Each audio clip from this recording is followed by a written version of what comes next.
right. Thank you, Lindsay, for taking the time to talk with me today. How are you doing today? I'm great. Thank you so much, Denise, for the invitation to chat. Of course. So, I want to begin with something we're all experiencing now. This COVID-19 pandemic, how did it impact your personal life and your professional life? Wow. So the COVID-19 pandemic has affected my life in many different ways. For many of us, I've had to pivot from working in person, hosting events, teaching in person to the virtual space. So that's been an adjustment and just brushing up on all technology tools and techniques. And personally, it's a it's allowed me more time to spend with my mother, with whom I live. And although I will say I have not been able to spend a lot of time with family and friends like I would like to, however, I am more comfortable now that I've been vaccinated. I've received my second dose of the vaccine, so I feel a little bit more comfortable meeting people outdoors, socially distanced with masks. So overall, I'll be honest, it hasn't had a tremendous effect on me. I've just learned quickly to pivot and go with the flow. Right. And you mentioned you got the vaccine. How has it felt? Did you feel any symptoms that the doctors have said could happen? So after the first dose, I got it in my right arm. My right arm was really sore the next day, and I was extremely fatigued. I Mhm. was like out. I was down in the bed the entire day. And after taking a leave, I was fine the next day. So that was after number one. Now, number two, I was proactive this time and I took a leave right after. And I woke up this morning with just a little soreness, but I have plenty of energy and I'm not fatigued. But the nurse told us yesterday that we could experience a number of symptoms either within the next few days or days 9 or 10 after receiving the vaccine. So, just Oh, praying wow. that I will not experience those side effects, the nausea, watching for a high grade or low grade fever, chills, body aches, etc. Have Of you taken either of the vaccines or? No, I have not because, because of the whole like priority, but that's been like a whole controversial debate because many people are scared to take the vaccine. Were you scared at all? Absolutely not. So, as a breast cancer survivor, my oncologist and medical team highly recommended that I receive the vaccine because of my weakened immune system.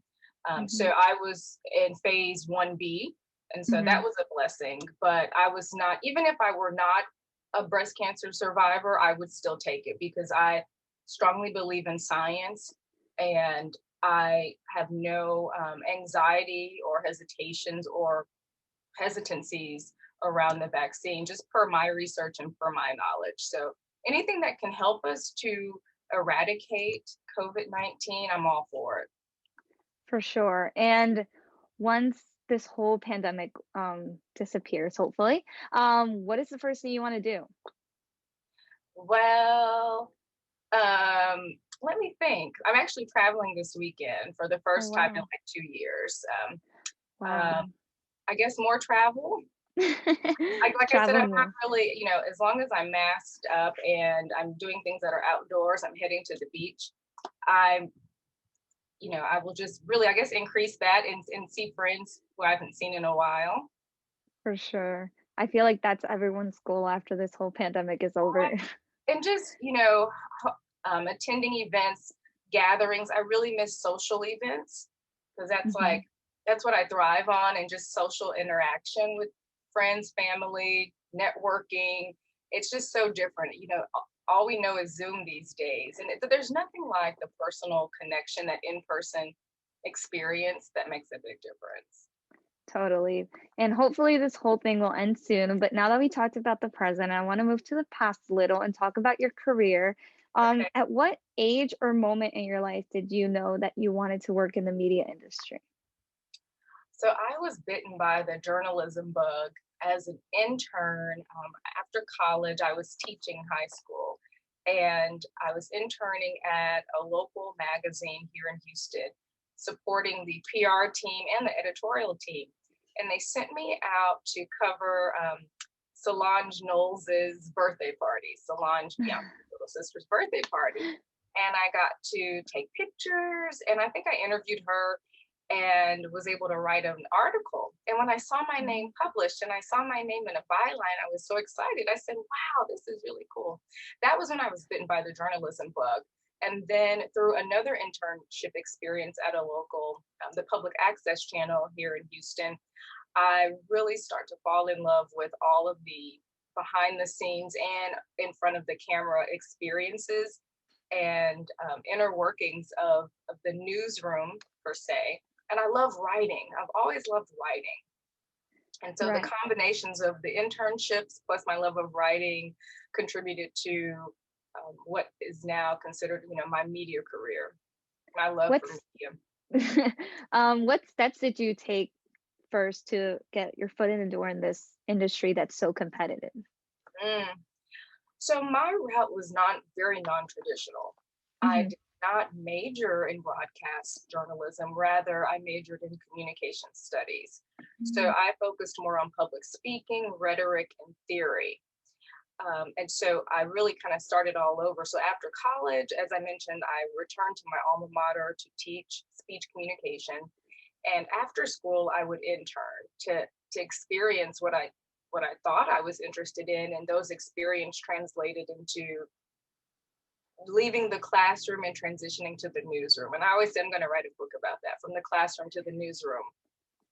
But I interned and I worked like 16-hour days. So um, after teaching, I worked overnight at a local news station writing for the morning show. So that's midnight to 8 a.m. And then 9 p.m. to like 3 p.m. I was working at the public access channel every day. So Wow. it was almost like I had to kind of rewind and fast forward quickly. And then combined with all of that experience, was able to like accept my first offer in TV Hmm. news. So I went for it.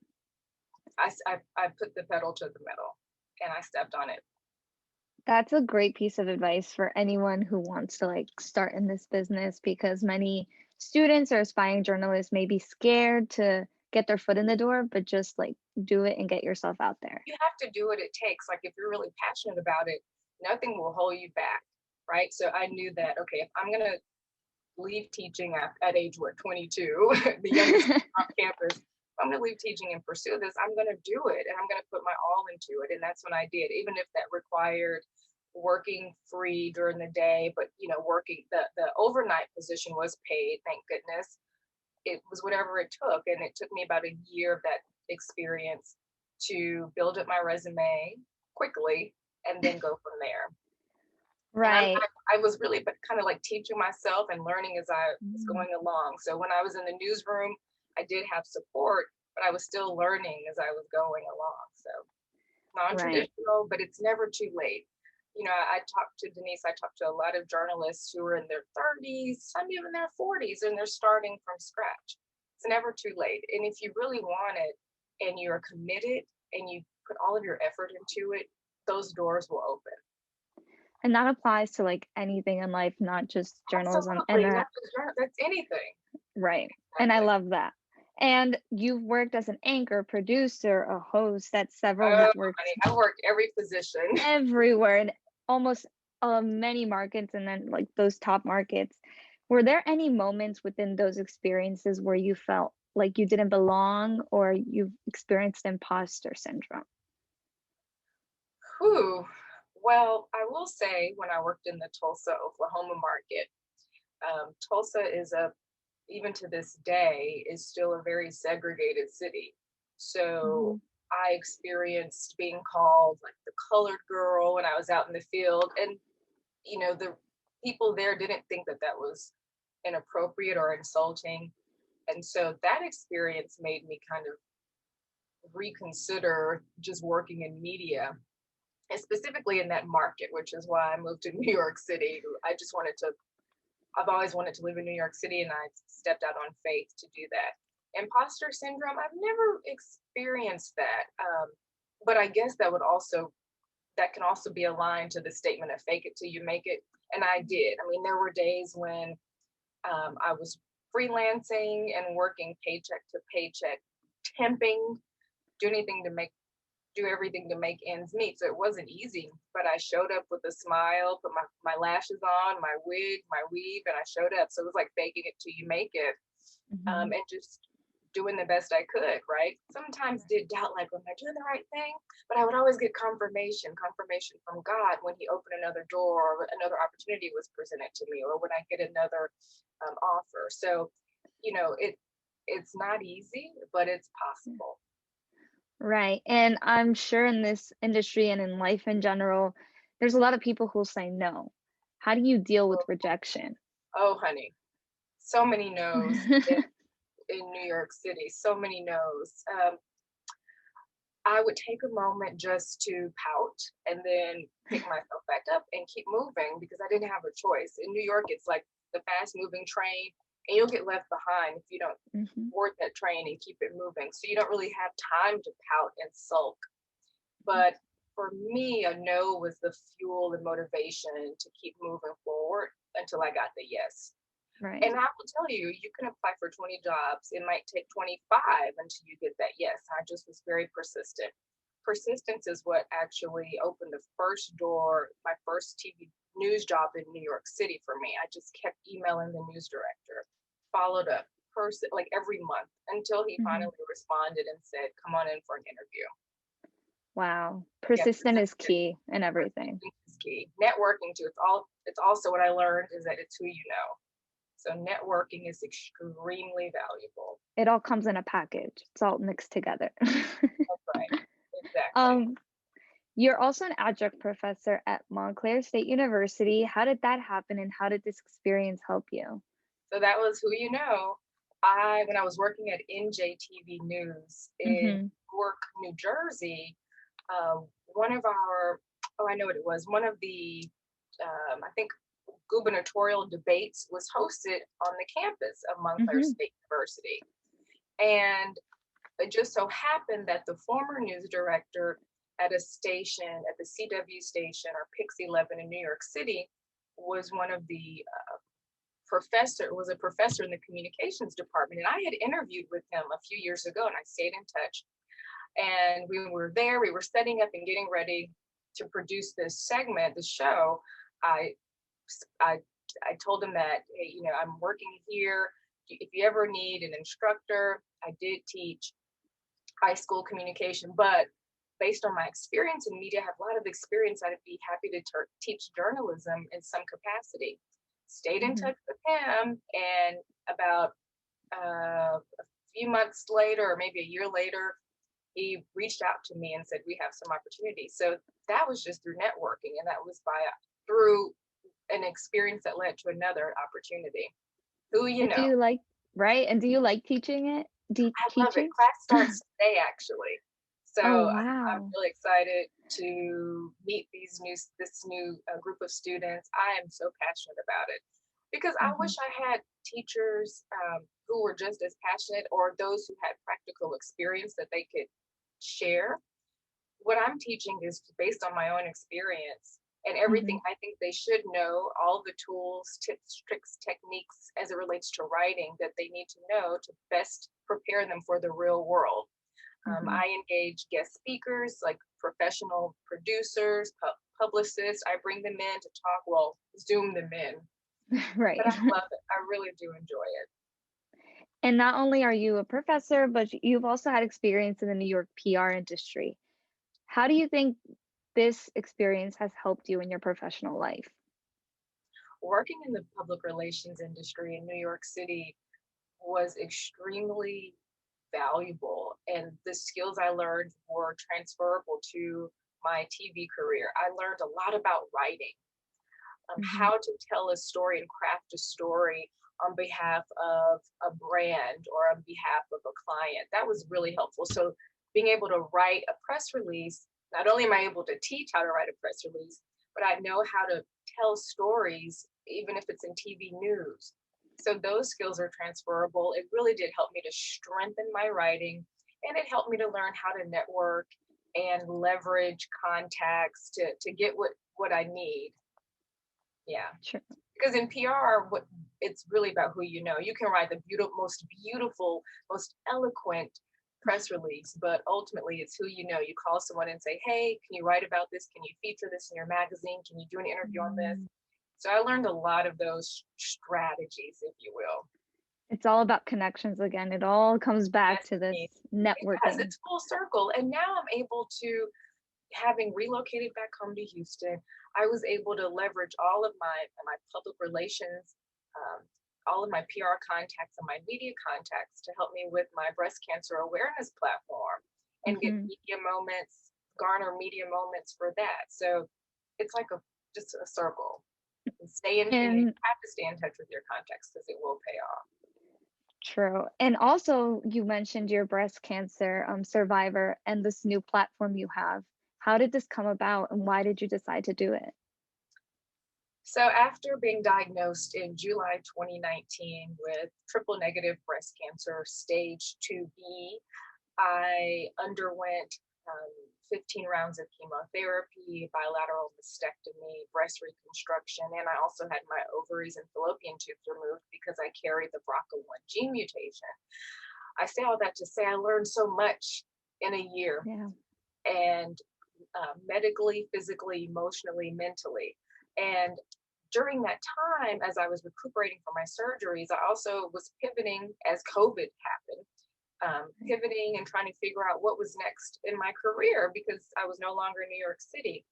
So I Right. thought that I wanted to do something that was meaningful and impactful. Some women may start a nonprofit. For me, it was more business minded. So leveraging my media platform with my personal story and my journey. And I Right. created what is now rebranded to Survive Her, emphasis on her, to raise awareness around breast cancer awareness and wellness beyond the month of October. Mm. Because there's so many women who don't know their family history, as I didn't know until I was diagnosed. And you could take preventative measures to decrease your risk of getting cancer. And so Yeah. I just want to educate. The mission is to inform, inspire, and empower.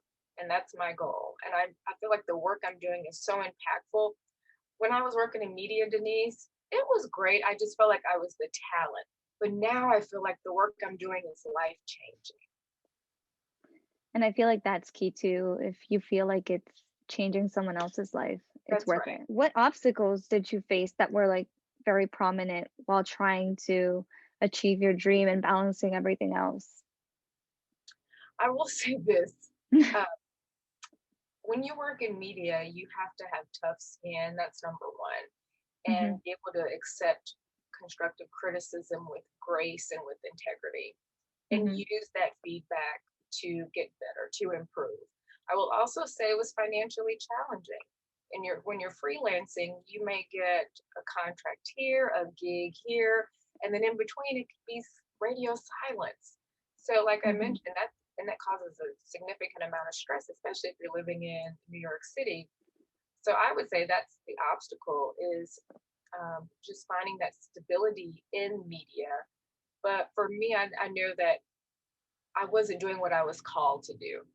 And Hmm. now I feel like the work I'm called to do is it's meaningful and it will reap the reward Right.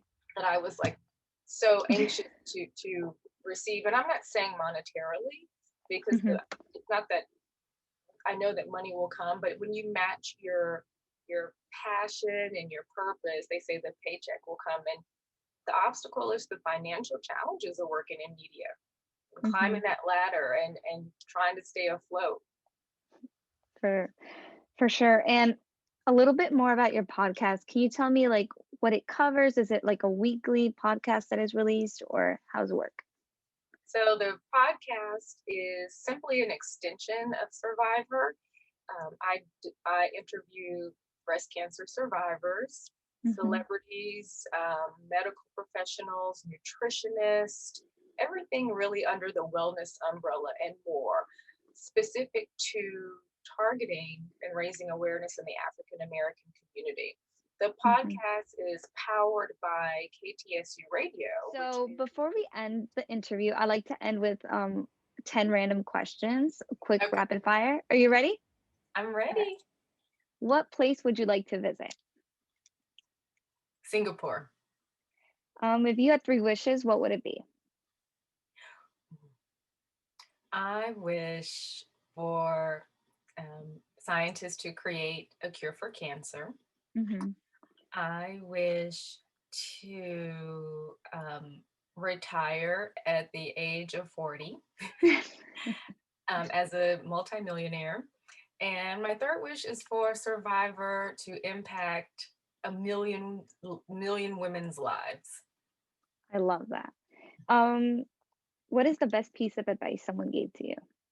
Ooh. Well, this is advice someone gives to me, but I always share with others is, seek God and pray about everything in every situation. If you could have dinner with any talent or celebrity, who would it be? Beyonce. I love that. You have to record that if it ever happens. What is your favorite genre of music? Ooh, I was just listening to gospel, so it's a combination of R&B and gospel. I have to listen to that. What is your favorite food? I love Mexican food. Yes. What is I your favorite absolutely dish? love it. And my mom says I'm gonna turn into a black bean. I love black beans. It's like my favorite staple. I'm a pescatarian, so I don't eat meat, but I love me some black beans and guacamole. Oh, I can go on. Oh. I love Mexican. um, what do you want your legacy to be? Mm. I was thinking about that, Denise, as I was creating this platform, and also too having gone through breast cancer treatment. But I want my legacy to simply be that of leaving an impact that will encourage women and men to live their best, healthiest lives. And so through Survive Her, my Hmm. goal is to leave this beautiful legacy of health and wellness, and to Sure. also empower others and encourage others to prioritize their health. What are some of your favorite pastimes? Watching Netflix, binging. I love reality shows like Married at First Sight. I mean, it's simple. I just love rest, a good, nap or binging, just something that's very calm and relaxing. I also For do sure. love going for a run outside. Gotta get the exercise in. You have to. Can you share your social media platforms and some ways we can get in touch with you? Sure. On Instagram, I'm Lynn's Christian TV, and that should be changing soon to Hmm. Lyndsay Lev. And on Twitter, I'm Lyndsay Lev. Facebook, Lyndsay Levingston. You just type in Lyndsay Levingston. I'm across all platforms. You'll be there. Well, I thank you so much for taking the time to chat with me today. I really appreciate it, and I wish you luck on your platform that you're launching. Thank you. Thank you so much, Denise, for the interview. You did an incredible job, by the way. Thank you. I appreciate it.